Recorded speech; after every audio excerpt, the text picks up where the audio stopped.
با مقصد بنیاد جامعه سالم در اساس نقشه چاره‌بینی‌های مقامات اجرایی حاکم دولتی ولایت سوخت با تشبث روستی کار با جوانان و ورزشی ولایت سوخت مشق‌های پگاهی روزی تشکیل و برگزار کرده می‌شوند. در چنین یک چاره‌بینی سالم گردانی بیش از 200 نفر کارمندان ساختارهای گوناگون مقامات اجرایی حاکم دولتی ولایت شرکت ورزیدند. چنین چاره‌بینی‌ها در دیگر شهر و ناحیه‌های ولایت دایر کرده شد. عملی نمودن این گونه مشق‌های جسمانی امکانات فراهم می‌آورد که گردش خون معتدل، فعالیت عضوی بدن بهتر گردد. این توصیه به ابوعلی ابن سینا تعلق داشته. او هنوز در دوران خود با کار افتادگانی که به او مراجعه می‌کردند با ورزشی پگاهی مشغول شدن را یک رکن اساسی معالجه ارزیابی می‌کرد. مهمیت مشق پگاهی امروز در جامعه ما از جانب رهبری عالی کشور به طور لازم برآمده شده است. با در نظر داشت سپارش‌های پیشوای ملت پرزیدنت جمهوری تاجیکستان رئیس حزب خلق دموکراتیک تاجیکستان محترم امامی رحمان که در جلسه کمیته اجرایی مرکزی حزب خلق دموکراتیک تاجیکستان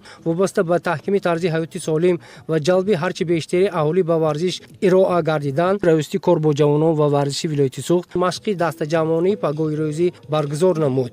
این اقدام در سمت تبلیغ و تشویق حیات سالم و بالا بردن روحی ورزشی اهل معارف راه اندازی گردیده و تشکیل محیط سالم در مؤسسه‌ها مساعدت می‌نماید. تاکید شد که هدف از برگزاری چنین چاره‌بینی‌ها این در عمل تطبیق نمودن برنامه تشکیل طرز حیات سالم در جمهوری تاجیکستان میباشد. همین تدبیر مذکور در شبکه کمک اولیه طبی سانیتری نوی بابجان غفورов که 31 مرکزهای سلامتی دهات و 50 بنگاه‌های سلامتی را در بر میگیرد همروزه گذرانده می‌شود. مرکز سلامتی جماعت دهاتی حیدر عثمانوی ناحیه برای 24000 نفر اهالی منطقه خدمت رسانی طبی را به انجام می‌رساند. طبیبان برابری معالجه بیماران بردن طرز حیات سالم را به کار افتادگان توصیه می‌دهند. مقصد ما همین میباشد که اهالی باید داند که امروز وقتی که مشق‌های پگاهی روزی آفتاب برآمده آن را اجرا میکنند به سلامتی هر یک نفر خیلی فایده کلان دارد و امروز باید خرد و کلان با مشق‌های پگاهی روزی مشغول باشند.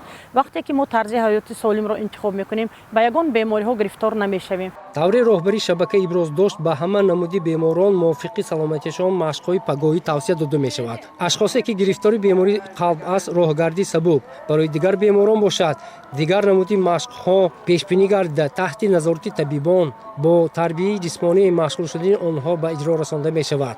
تحکیم طرز حیات سالم و آماده گذراندن ورزشی هر هفته روزهای دوشنبه، چهارشنبه، شنبه مشق‌های پگاهی روزی و ترین راهگردی ورزشی با اشتراک وسیع کارمندان شبکه کمک اولیه طبی سانیتری نوحیه بابجان غفورov در جاهای مساعد خاص باغ و گلگشت‌ها برگزار کرده ایستاده‌ایم. آبوتابی جسمانی بدن جسم و روحی انسان را سالم نگاه داشته برای با بیماری‌ها مبارزه بردن مسئولیت را قوی می‌گرداند.